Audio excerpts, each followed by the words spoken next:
Assalamualaikum warahmatullahi wabarakatuh.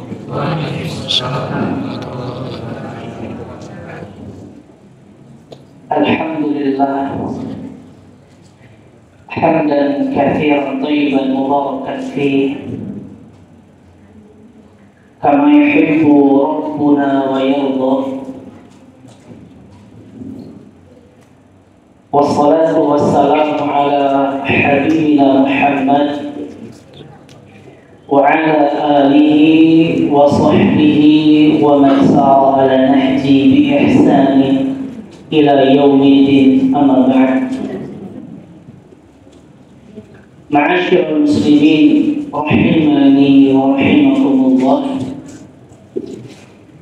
Alhamdulillah, tidak ada kata yang pantas untuk kita haturkan pada malam hari ini, malam yang kedua puasa yang pertama.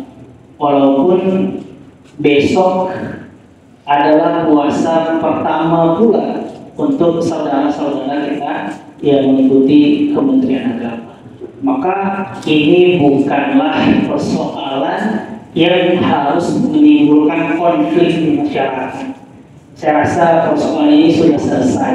Kita buka ranah toleransi yang sebesar-besarnya.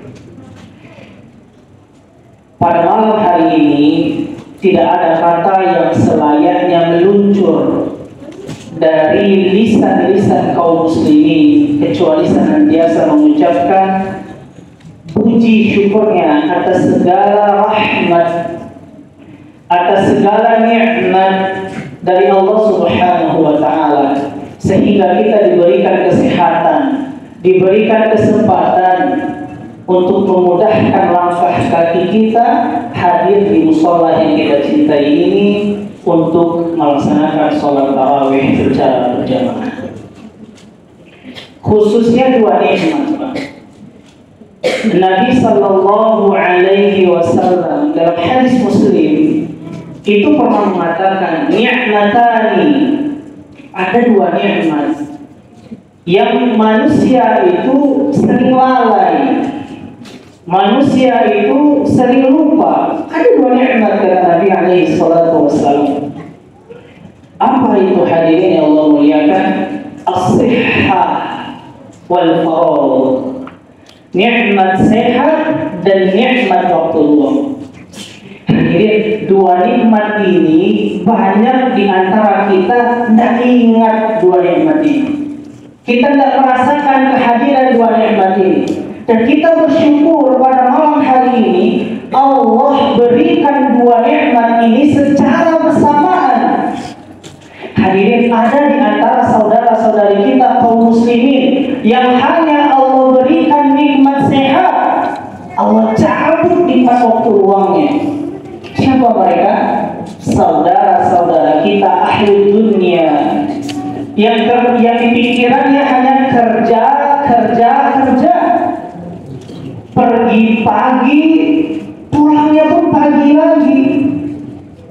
Tidak ada waktu untuk baca Quran, tidak ada waktu untuk sholat berjamaah ke masjid. Allah beri dia nikmat kesehatan, Allah cabut nikmat waktu luangnya. Namun ada juga sebaliknya, yang Allah hanya berikan dia nikmat waktu luang, tapi Allah cabut nikmat sakitnya, nikmat sehatnya. Siapa mereka? Saudara-saudari kita yang hari ini, di hari pertama kita puasa, mereka terbaring lemah di rumah sakit. Coba kita saksikan saudara-saudara kita di rumah sakit. Banyak sekali waktu luangnya. Bangun, minum obat, makan, diperiksa oleh dokter, tidur lagi. Bangun lagi, diperiksa oleh dokter, minum obat, makan, tidur lagi. Ada banyak waktu luangnya, tapi Allah cabut nikmat sehatnya. Nggak bisa juga tuh beribadah kepada Allah. Kita pada malam hari ini, bapak-bapak dan ibu-ibu yang saya muliakan, Allah berikan dua nikmat itu secara bersamaan, sehingga kita bisa berkumpul bersama di mushola yang kita cintai dalam rangka untuk melaksanakan sholat tarawih secara berjamaah. Maka hendaklah kita banyak-banyak bersyukur kepada Allah Subhanahu wa Ta'ala. Salawat dan salam tentunya tidak akan pernah bosan-bosannya kita sampaikan kepada qudwah kita, uswah hasanah kita. Hadirin, siapa lagi kalau bukan Nabi kita yang mulia, Nabi kita Muhammad sallallahu alaihi wasallam. Allahumma salli ala Muhammad wa ala alihi Muhammad. Baik, bapak-bapak, ibu-ibu yang saya hormati, mungkin saya sedikit memperkenalkan diri. Seyogianya yang duduk di kursi ini adalah Ustadz Okta. Cuman beliau berhalangan hadir, maka beliau mengutus saya untuk menggantikan beliau mengisi ceramah pada malam hari ini. Saya sendiri bernama dari Ahmad Edifisa, betul. Saya dari Bengkulu, Bapak Ibu semuanya. Saya baru 7 bulan 6 bulan di Kota Padang. Saya lanjut studi di Pasca Sarjana UI Maulunjol untuk program studi ilmu Al-Quran dan Tafsir. Jadi saya ini masih anak bapak-bapak semuanya. Jadi saya ini masih Gen Z, saya juga 2001 kelahiran saya. Jadi mohon maaf kalau ada mungkin kesalahan dalam mengutip hadis, mohon dimaafkan begitu. Karena saya masih tolak ilmu, masih dalam rangka menuntut ilmu agama. Dan pintu kosan saya terbuka untuk bapak-bapak ibu semuanya yang mau memberikan masukan. Baik, Bapak Ibu yang dirahmati oleh Allah Subhanahu wa Ta'ala. Paling tidak ada 2-3 poin yang ingin kita sampaikan pada kesempatan malam hari ini. Ketika kita berbicara tentang bulan suci Ramadan, maka memori kolektif kita itu akan merujuk pada surah Al-Baqarah ayat 183. Maka ketika kita bicara tentang Ramadan, maka akar pertamanya adalah surah Al-Baqarah 183. Allah Subhanahu wa Ta'ala berfirman, A'udzu billahi minasyaitonir rajim. Bismillahirrahmanirrahim. Ya ayyuhalladzina amanu kutiba 'alaikumus shiyam kama kutiba 'alal ladzina min qablikum la'allakum tattaqun. Ya ayyuhalladzina amanu, wahai orang-orang yang beriman. Hadirin Bapak Ibu yang saya muliakan, kalau kita baca beberapa kitab tafsir klasik misalnya seperti tafsirnya At-Tabari Jami'ul Bayan fi Tafsir Al-Quran, atau kita baca tafsirnya Al-Hafiz Ibnu Katsir yang berjudul Tafsir Al-Quran Al-Azim, ketika Allah berfirman ya ayyuhalladzina amanu, maka kita akan menemukan riwayat dari Abdullah bin Mas'ud. Kata Abdullah bin Mas'ud, ketika kalian mendengar firman Allah ya ayyuhalladzina amanu, maka pasang baik-baik telinga kalian, kata Abdullah bin Mas'ud, karena Allah akan menyampaikan hukum kepada kalian, baik itu perintah atau itu larangan. Maka kita pasang baik-baik pendengaran kita untuk mendengarkan firman Allah ini. Hadirin Allah muliakan, ya ayyuhalladzina amanu, wahai orang-orang yang beriman, kutiba 'alaikumus shiyam, diwajibkan atas kalian itu puasa, kama kutiba 'alal ladzina min qablikum, sebagaimana yang kami wajibkan atas umat-umat sebelum kalian. Ternyata apa tujuannya? Hadirin Allah muliakan, la'allakum tattaqun, agar kalian bertakwa. Hadirin, ternyata tujuan diwajibkannya puasa agar kita bertakwa. Dan hadis Nabi Sallallahu Alaihi Wasallam yang diriwayatkan oleh Imam Bukhari dan Muslim mengatakan takwa hahuna, kata Nabi. Takwa hahuna, takwa itu di sini. Jadi bukan sakitnya yang di sini, takwa itu di sini, kata Nabi Sallallahu Alaihi Wasallam.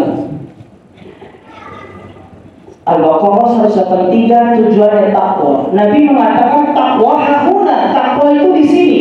Lalu kita berpindah kepada hadis riwayat Imam Muslim. Nabi Shallallahu Alaihi Wasallam mengatakan,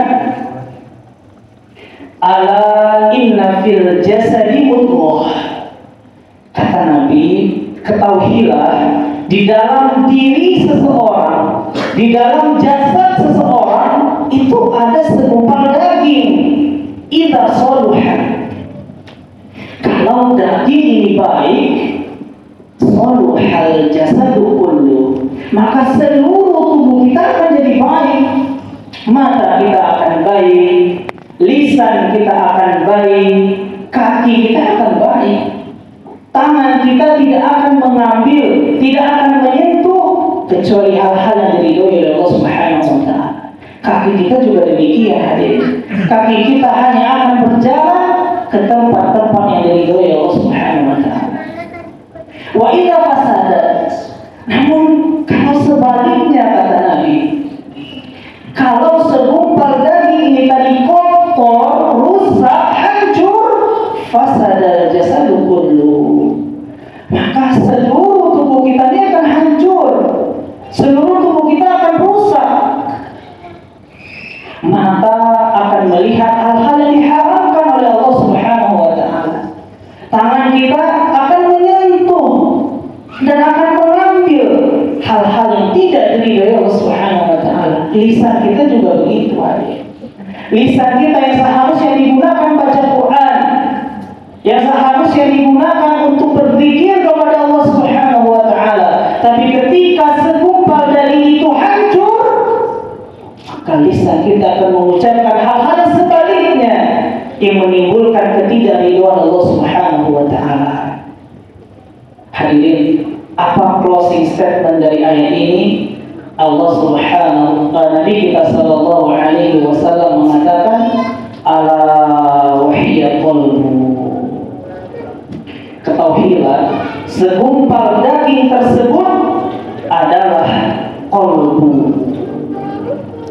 hati kita. Hadirin Allah muliakan, Nabi Shallallahu Alaihi Wasallam menjadikan hati sebagai parameter kebaikan seorang hamba. Kalau hatinya baik, maka amalan zahirnya akan baik. Nah, itu kuncinya. Ada orang amalan zahirnya baik, tapi hatinya nggak baik. Hadirin Allah muliakan. Tapi orang yang hatinya baik, maka amalan zahirnya otomatis akan baik. Maka ketika kita bicara tentang bulan suci Ramadan, maka vokal poinnya, kata kuncinya itu adalah ketakwaan hati, Bapak Ibu yang Allah muliakan. Jadi selama ini kita berbicara tentang Ramadan, tentang amalan-amalan, bukan tidak penting, sangat penting.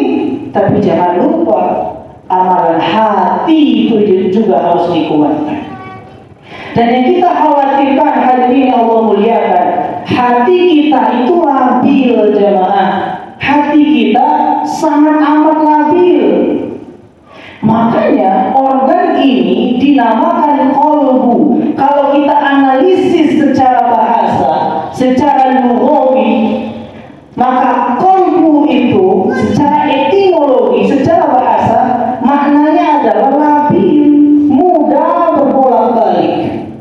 Makanya hadirin, para ulama kita mengatakan sumiyal qalbu qalban litaqallubihi. Organ ini dinamakan hati itu kan karena saking labilnya. Makanya hadirin yang Allah muliakan, Nabi kita sallallahu alaihi wasallam itu sering membaca doa, ya muqallibal qulub tsabbit qalbi ala dinik. Wahai zat yang membolak-balikan hati, kokohkan hatiku di atas agamamu. Hadirin, ketika Nabi sering membaca doa itu, sebagian sahabat terkejut, kaget, kok sekelas Nabi gitu baca doa minta kekokohan hati. Sekelas Nabi yang sholat tahajudnya sampai bengkak kakinya, itu minta kemantapan hati. Kaget para sahabat, kok bisa? Sedangkan kita yang gak ada jaminan surga gak pernah minta kekokohan hati. Nabi minta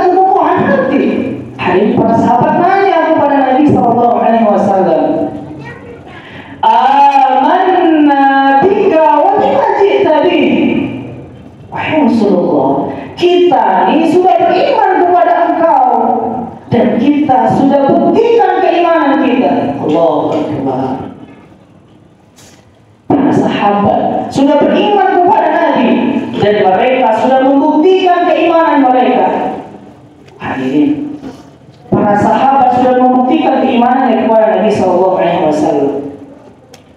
Para sahabat sudah pernah merasakan disiksa, dihina, dicaci, dimaki bahkan para sahabat. Mereka sudah pernah merasakan sakitnya dicambuk karena mempertahankan la ilaha illallah. Mereka sudah pernah merasakan panasnya dibakar sinar matahari mentah karena mempertahankan wa anna Muhammadar Rasulullah. Nabi, kita udah beriman kepada Engkau, kita sudah buktikan keimanan kita. Para sahabat jalan kaki 450 kilo Mekah Madinah dalam rangka hijrah. Hadirin, mereka sudah buktikan keimanan mereka. Hal takhafu alaina. Lalu engkau masih khawatirkan kami ya Rasulullah? Engkau masih mengkhawatirkan kami? Hadirin, apa jawab Nabi? Tanpa pikir panjang, Nabi mengatakan na'am. Ya, saya mengkhawatirkan kalian. Allah. Orang-orang sekaliber Abu Bakar As-Siddiq, orang-orang sekaliber Umar bin Khattab, orang-orang sekaliber Abdullah bin Amr bin Aus yang kalau baca Quran 3 hari khatam, 3 hari khatam, 3 hari khatam. Orang-orang sekaliber Utsman bin Affan yang ketika perang Tabuk beliau menyumbang 1000 dinar. Lalu Nabi apa yang dikatakan kepada Utsman? Ma darra ibn Affan ma ya'malu hadzal yaum. Mulai hari ini apapun maksiat yang dilakukan oleh Utsman bin Affan akan diputihkan oleh Allah Subhanahu wa taala. Itu yang Nabi khawatirkan, bukan kita yang sholat subuh aja mungkin kita tidak bangun tepat waktu, lalu kita tidak pernah minta kebutuhan. Hari ini Allah muliakan. Lalu Nabi Sallallahu Alaihi Wasallam memberitahukan kenapa beliau mengkhawatirkan para sahabatnya.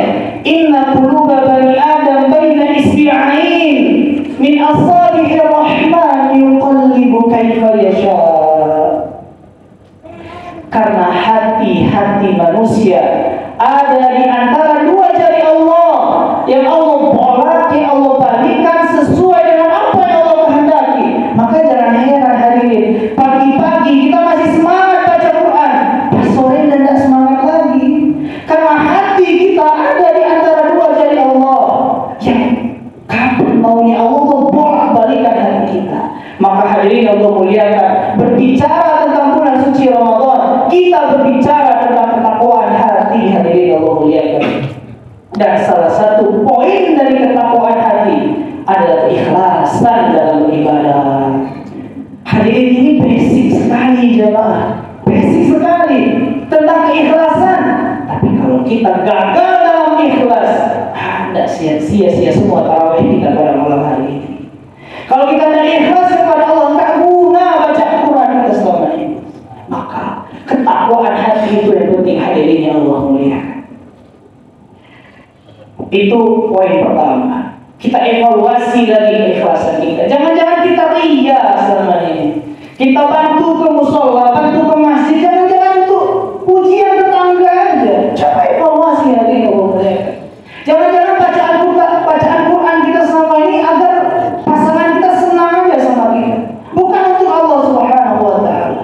Maka evaluasi kembali keikhlasan kita hadirin yang Allah muliakan. Poin pertama. Poin yang kedua, dan ini hadis yang sangat populer sekali, tapi seyogianya ketika kita masuk ke bulan suci Ramadan, kita hendaknya kembali mengulang-ulang hadis yang familiar ini. Hadirin Allah muliakan, ketika kita mendengar tentang Ramadan, sebagian kaum muslimin hanya berpikir yang enak-enaknya aja cuma. Ustaz, bulan Ramadan itu kan bulan penuh rahmat, bulan ampunan, bulan penuh berkah. Bahkan sebagian ibu-ibu di Bengkulu itu saya tanya, Bu, gimana Ramadannya, Bu? Alhamdulillah Pak Ustaz, 70 toples. Jadi keberkahan Ramadan itu hanya dinilai dari meningkatnya daya beli di Ramadan. Ya Ustaz, 70 toples itu baru kue nastar, belum putri saljunya itu Ustaz. Kata ibu-ibu di Bengkulu, mungkin di Padang ini beda ya. Saya baru 7 bulan belum paham kebudayaan kita di sini. Di Bengkulu begitu, saya tanya ibu pengajian itu. Jadi sebagai kaum muslimin melihat Ramadan ini hanya enak-enaknya aja, daya beli naik. Kemudian ini bulan ampunan Ustaz, tidak ada beban lagi kita masuk Ramadan Ustaz. Yang penting puasa, gitu aja. Oh enggak. Nabi SAW bersabda dalam hadis yang sangat akrab di telinga kita. Radhima anfu rajulin, celaka seseorang. Oh, celaka seseorang. Kenapa? Jadi Nabi itu orang yang paling lembut, paling baik tutur katanya. Ingat kejadian di Taif ketika Nabi dilempar dengan batu, dengan kotoran unta sampai darah Nabi SAW, ini darah netes. Apa doa Nabi? Allahumma ghfirli qaumin fa innahum la ya'lamun. Ya Allah, maafkan itu kaumku ya Allah. Ini darah netes ya. Maafkan kaumku. Bisa jadi mereka itu tidak tahu. Itu doa Nabi dalam keadaan berdarah. Coba kita lihat ayat ini. Radhima anfu rajulin, celaka seseorang. Kenapa? Kenapa orang yang celaka hadirin Allah biarkan? Kata Nabi SAW, siapa yang celaka? Yaitu seseorang yang memasuki bulan Ramadan, lalu ia tidak beribadah di bulan Ramadan itu, sehingga ketika berakhir Ramadan, dosa-dosanya belum diampuni oleh Allah Subhanahu wa Ta'ala. Celaka dia, celaka dia, celaka dia, kata Nabi SAW. Hadirin, itu kelewatan cuman Ramadan, seluruh gembong-gembong syaitan itu dibelenggu oleh Allah Subhanahu wa Ta'ala, dan pintu-pintu syurga dibuka selebar-lebarnya Allah Subhanahu wa Ta'ala. Lalu kita nggak sempat baca Quran, kita nggak sempat taraweh. Aduh, kali ini kelewatan kita jemaah. Makanya Nabi mengatakan celaka dia. Kapan lagi kalau bukan di Ramadan, hadirin yang Allah mulia. Kemudian hadis yang lain misalnya, Nabi SAW mengatakan rubba shaimin hadduhu min siyamihi ju'u wal atas. Betapa banyak orang yang berpuasa hanya mendapatkan lapar dan dahaga, dan dapat apa-apa. Menariknya hadis ini menggunakan kata rubba. Hadirin, siapa di antara kita yang baca bahasa Arab? Apa makna kata rubba? Hadirin, rubba dalam bahasa Arab itu digunakan untuk menunjukkan sesuatu dengan kuantitas yang banyak. Jadi kalau satu dua orang, dia tidak pakai rubba. Tapi Nabi menggunakan kata rubba. Apa maknanya? Banyak orang gagal puasa Ramadan. Ada banyak faktor. Bisa jadi keikhlasannya, bisa jadi dia puasa zahir tapi nipu masih. Dia puasa zahir, berbohong masih. Ada banyak faktor. Maka ini harus kita wanti-wanti, hadirin Allah muliakan, dan kita evaluasi terus menerus benar atau tidak puasa yang telah kita lakukan. Dan poin yang terakhir, masih ada 5 menit. Poin yang terakhir, Bapak Ibu yang Allah muliakan, apa yang kita perjuangkan di bulan Ramadan, waktu Bapak Ibu semuanya dalam membaca Al-Quran, waktu Bapak Ibu semuanya datang tarawih ke masjid, hadirin, tidak ada yang sia-sia, tidak ada yang gratis. Bapak Ibu semuanya tidak akan rugi, tidak akan rugi. Saya jamin, tidak akan rugi. Allah Subhanahu wa Ta'ala berfirman dalam surah At-Taubah ayat 111.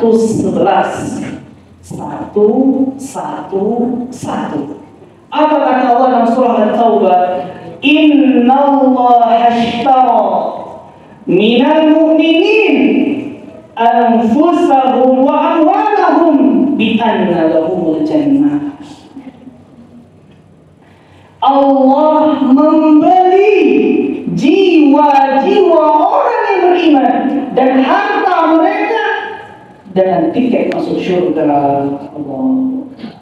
Makanya kita korbankan di 30 hari di bulan Ramadan. Tak ada yang sia-sia. Kita sedang bertransaksi kepada Allah Subhanahu wa Ta'ala. Dan Allah telah menjanjikan syurga kepada kita. Dan hadirin, ada yang tahu bagaimana bentuk syurga? Allah Subhanahu wa Ta'ala berfirman dalam hadis qudsi, "A'dadtu min ibadiyas salihin ma la 'ainun ra'at wa la udhunun sami'at wa la khatara ala qalbi bashar."